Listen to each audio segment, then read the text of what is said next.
For our next project, we're going to do complementary color still lifes. These examples are all fruits and vegetables, but you can choose to do something different than that if you want. A still life is basically something where it's a picture of something that's not living, that can't move, it's still. That's what the whole point of it is. We're gonna do ours with paint.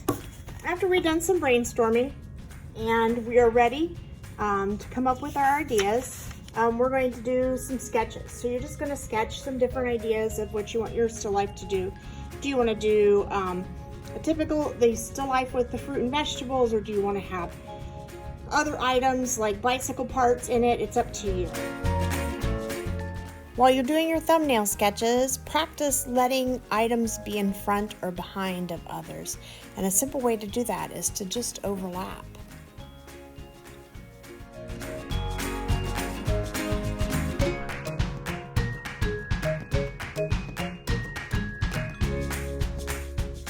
After you're done with your sketches, then you're going to turn your page over and you're going to practice shading some spheres.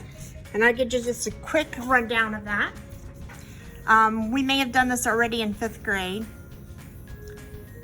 Most of your fruits and vegetables will have some sort of a sphere, and you'll have some sort of a light source. That light source will cause a hot spot, and everything else around it will be shadowed. And then you'll have kind of another circular hot spot for the next value. And then that'll be shadowed. And if you can just even get one more value, you'll have a very dark value farthest away from the light and around the bottom. I'd like to see you practice about 3 spheres and maybe a cylinder. Try and use that same little light source and put the spheres in different locations and just practice getting those different values to make it look like it's a form.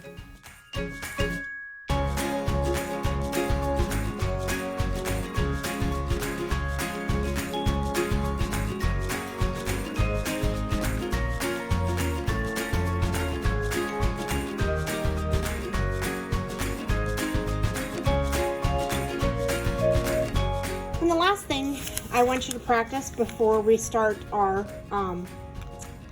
still life is a value chart. This time I want us to work on shade. Mixing shades is very similar to mixing tints.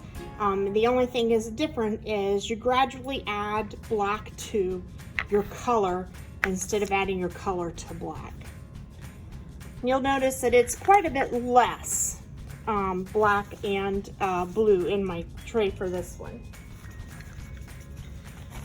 Black is such a strong color, it's really going to take a little bit of effort to get it out of your brush once it's in there. So make sure that's good and clean. Start with your main hue. We're not going to have to paint a whole background with this idea like we did for our tints, but we are going to mix a little bit at a time. Paint your hue to begin with. You're not in your main stash of colors anymore, so it's not as critical to wash your brush. But I do want you to take just a tiny bit of the black at a time. So just a tiny bit, mix it into your color. You'll notice it gets it darker pretty quickly.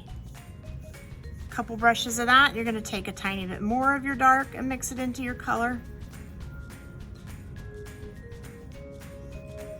And that gets it a little bit darker. You're gonna take a little bit more of your black and mix it into your color.